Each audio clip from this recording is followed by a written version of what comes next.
It's a case that gets more bizarre by the minute. Casey, where's Caylee? At least where's her remains? And the kettle is boiling more and more with every passing moment.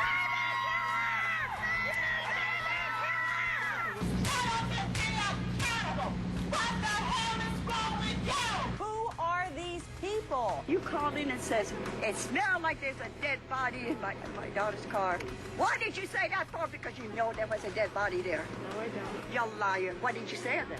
Why did you say it? We are taking your calls live out to Nancy in Florida. Hi, Nancy. Hi, how are you? I'm good, dear. What's your question? Actually, I have two quick questions. Okay. I would like to know why Casey is being portrayed as the victim when it's actually Caylee who's the victim. And also, I thought that I had heard that Cindy was a nurse. And if this is true, could she have something to do with obtaining the chloroform? Could she have something to do with what? Obtaining the chloroform? Obtaining the chloroform. Okay, first of all, Nancy in Florida, stay right there. Who is portraying Casey Anthony as a victim? Well, it just seems to me that, you know, because she's in protective custody and she continually lies one upon the other, the family, of course, is going to stand by her side. But Leonard Padilla and the EquiSearch people and just many, many people just seem to be wanting to protect her. She must be in danger, I'm sure, because of the threats. But I think the focus needs to be taken more off of her. You know, Nancy, I think you're right. And I'm going to go to Leonard Padilla. Let's get it from the horse's mouth.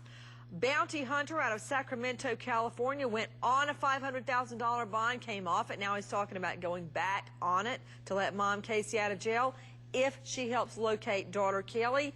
You know, you have talked quite a bit as if Casey Anthony is the victim in this case, Mr. Padilla. That might be what it sounds like, but believe me, that's not what it's in my mind, and that's not what's in my heart. I'm only interested in Caylee. You said something extremely interesting last night. You told me that the dumpster near the boyfriend's apartment may become part of this case. Why did you say that?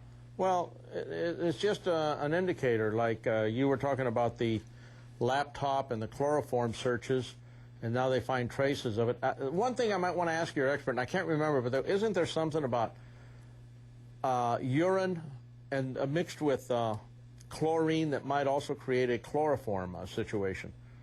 Very quickly, Kobylinski, anything to that? Again, I think it's highly doubtful, very doubtful. Okay, it's not like you've got a laboratory set up in the woman's car trunk, Mr. Padilla, but back to the dumpster quickly. I believe that possibly the child drowned. She hurriedly picked her up out of the pool. The diaper had urine, the chlorine, throw her in the trunk, and then try and figure out, now what do I do? I've got a dead child here, what do I do? But that's strictly speculation. The dumpster itself... Typically when a child drowns in a pool, you call 911 or you try to revive it. Yes, absolutely. I understand that. And we've tried to, you know, like the two hits in the backyard, where did they come from, you know? But anyhow, the dumpster itself is a situation where, because where the car was found, and because the dumpster was unique to the car, in other words, the car wasn't abandoned because it ran out of gas. She wouldn't have parked next to the dumpster in that particular situation. Yeah. Near the Amscott. The dumpster near the Amscott. Yes, okay. exactly. Speaking of the boyfriend, I want to go back out to Natisha Lance, our producer there at the Search Command Center. What did you learn from Anthony Lazzaro? Well, I spoke to Anthony Lazzaro today, Nancy, and he told me a little bit about that Amscott where Casey abandoned that car. He was actually the person who picked Casey up after she abandoned the car. He said that she had called him late that morning, said that her car had run out of gas, but this is nothing that was unusual. Her car had run out of gas before. He went to go pick her up. She was already standing outside of the vehicle with groceries in her arm. He asked her, is there anything that I need to look at? And she said, oh, no, don't worry about it. My dad is going to take care of it. He brought her back to the apartment, and he said that she stayed there for the rest of the afternoon. Now, he went on vacation a few days after this, and he even spoke to her again and asked her, did your dad, you know, take care of the car? And she said, yeah, my dad took care of the car. He took it to a dealership. They're working on it. They're going to find out. I'm going to get a new car. They're going to trade it in. And the interesting thing that he said is that she gave specific information in terms of where the car was taken, even the names of people who worked on the car. But as we know, that car was never taken to any type of dealership to get worked on because it was at that Amscot and it was towed away. Incredibly elaborate lies. Very quickly, Renee Rockwell, Alan Ripka, don't you just hate it? Don't you just cringe when your client not only starts talking, Alan Ripka, but starts giving these elaborate, huge, honking lies?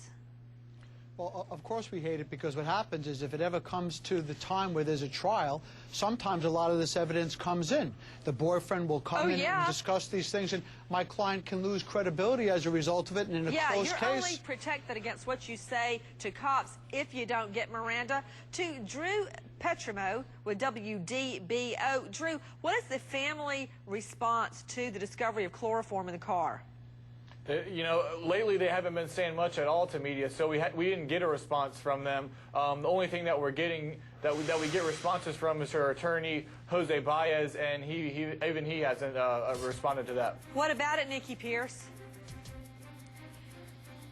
I got to go with Drew. Haven't heard a thing yet because this was breaking so late, right before we went on camera. So we'll wait to see what they have to say.